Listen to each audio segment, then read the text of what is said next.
Hello, seniors. Welcome to your next college readiness webinar. Today we're focusing on financial aid verification and checking your college portals. Today's objectives. Today you'll get an overview of the financial aid verification process. You all have done a great job submitting your applications like the FAFSA, the WASFA, or the DREAM Act. The next stage in the process, some of you might be flagged for a process called verification.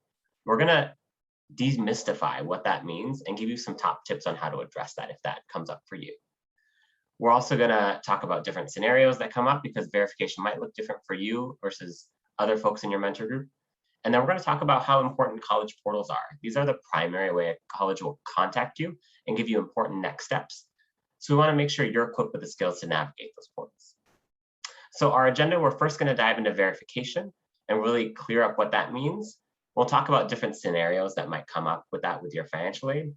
We'll go into college portals. You'll have time to debrief how important this information is with your mentor group. And then we'll give you some action items to keep you and make sure you're on track in the process. First of all, you might be thinking, what's verification? We're going to listen to an overview of what that means. And as you watch the overview, I want you to think, what is verification? And how could it impact your college process? Let's check it out. Congratulations! You completed the FAFSA, the first big step in the financial aid process. Now you can kick back and relax until your aid is awarded, right? Well, not always. If you've been selected for a process called verification, you have a little more work to do to finalize your FAFSA. And you probably have some questions, like what exactly is verification? Why was I picked? And what do I do next? We've got you covered with some information to help you understand and complete verification. Verification is a way to double-check your FAFSA information to make sure everything is accurate, which simply means submitting additional documentation. You will work with your school's financial aid office or a trusted partner like Inceptia to identify what's needed. It's important to know that being selected for verification doesn't mean you're in trouble or that you've done something wrong. Sometimes verification is just the luck of the draw. The Department of Education randomly selects a number of FAFSAs every year to verify, and some schools do the same. Other times, your FAFSA may contain incomplete or contradicting information, which will require additional review. Or if you estimated any information on your FAFSA, that will also require additional review. Now that you've been selected for verification, it's very important that you complete the process as quickly as possible. Your school can't award any financial aid until verification is done, and the process can take several days to complete. The longer you wait, the greater your risk of missing financial aid and enrollment deadlines. So like the overview said, verification is a process that lets schools learn more about you. There may have been information on your FAFSA, WASFA, or DREAM Act that the schools just need to learn a little bit more about. So this is an important process that will help unlock your financial aid process. Please note, if you are flagged for verification, you will not be able to receive financial aid until this process is complete. What we're going to go over now is some common scenarios that happen when someone is flagged for verification. Please note, 1 in 5 students nationally are flagged for verification. That means you might be flagged and you might not be. We just want to make sure you have the information in case that you're one of those students. It is important that you stay on top of communication across the board during this process. A school might contact you through the college portal. They might send you information via email. They might send you information via the US postal mail, snail mail. It is your responsibility to make sure you follow through any actions given to you and submit documentation required ASAP. This might be additional tax information. This might be additional information about you and your family. It really depends on the information they need to learn more about you to give you the right financial aid package. Let's check out some common scenarios. First is about the selective service. Please note, if your birth certificate says that you were assigned male at birth, in order to receive federal financial aid, you are required to register for the selective service. This does not mean that they're going to make you serve in the armed forces immediately. Instead, it just means you're in the registry and that activates your ability to get federal financial aid. You can complete this through the FAFSA. Some of you filling out might have noticed, oh, it asked me about selective service. If you selected no in that moment, an option popped up that allowed you to register right away. If you went through that process and you submitted, that's great. If you're still unsure about how to submit, there are ways to do this online. If you are in California and you do not qualify for the FAFSA, however, you can register for the selective service in order to receive California state aid. This is for students who are filling out the DREAM Act.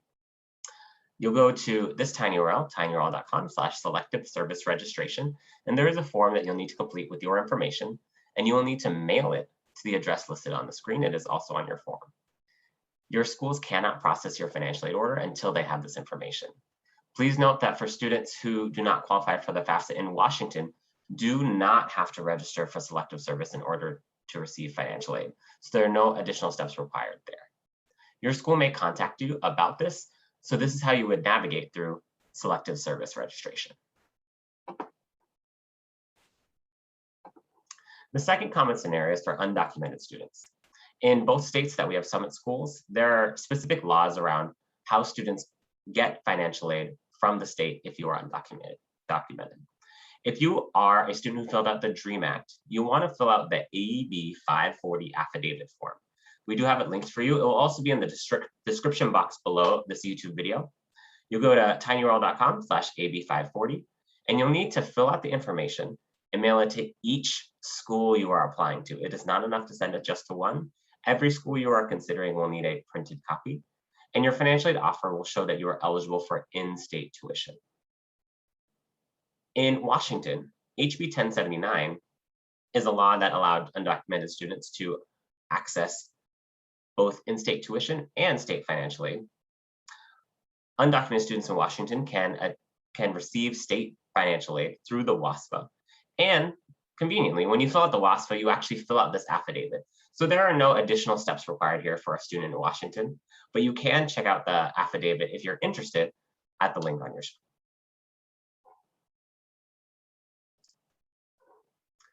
The third common scenario is that sometimes colleges just need more tax information from you.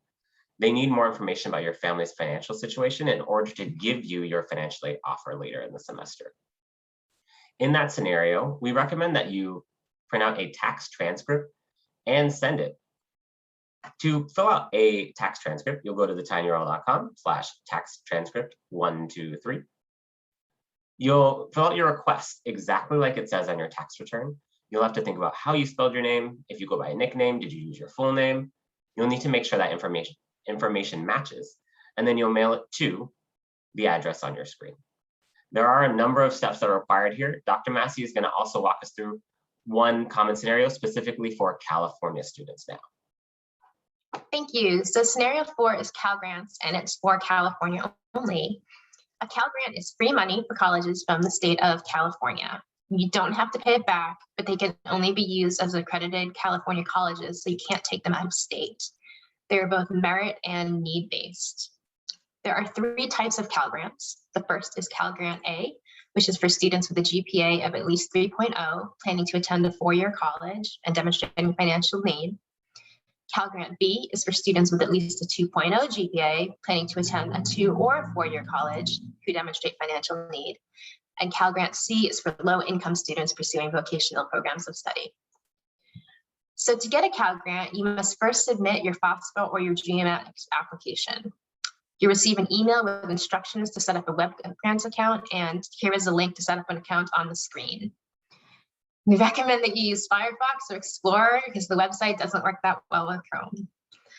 Your web grants account is where you're going to check the status of your application and to see if you were awarded a Cal Grant, and it's also where you can accept it once you know where you're going to college. The state uses web grants to track where to send your money, so it is critical that you set up an account to make sure that it goes to the right college.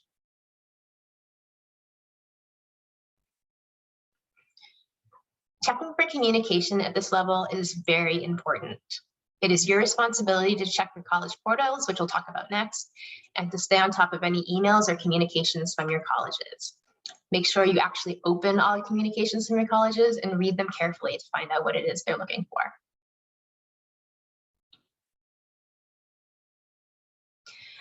So colleges use what's known as a portal to communicate for a number of purposes, including financial aid verification.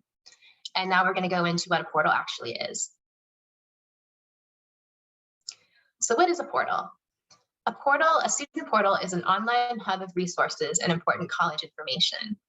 The portal is the way the school communicates with students after they apply.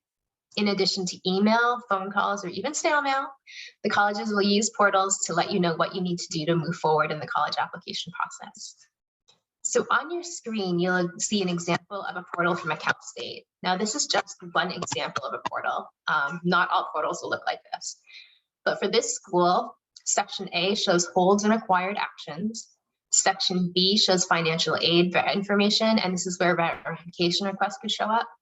Section C is your contact information, and you want to make sure this is accurate because this is how the school is reaching out to you. If you see any discrepancies, contact your college as soon as possible.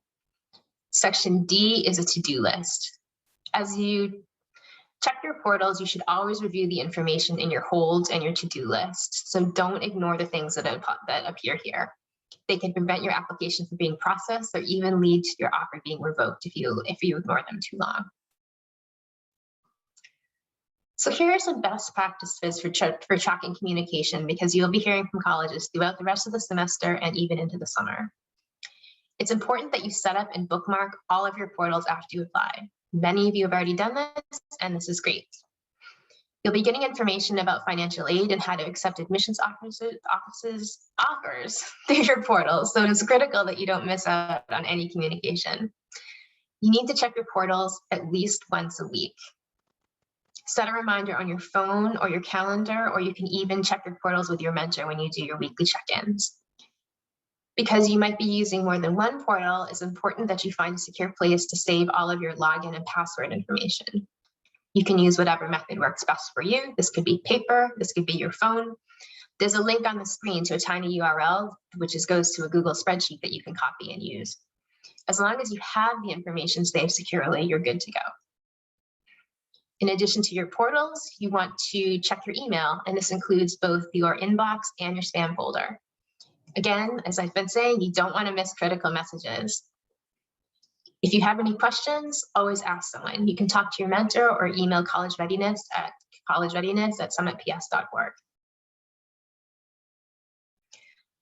So as we've said, staying on top of communication is your responsibility, and we want you to leave you with a note of caution. We have had students whose applications have been revoked or who have lost financial aid because they failed to pay attention to messages on their portals, such as missing test scores, financial aid documentation, required forms, other documentation to submit, enrollment fees.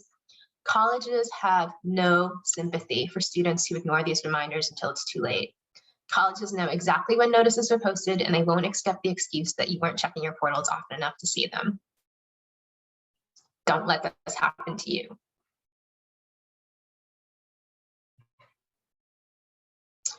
We're going to pause here. You have 10 minutes to debrief with your mentor group. Talk about what did you hear? Why is this work important? What did this make you think about? And what questions do you have?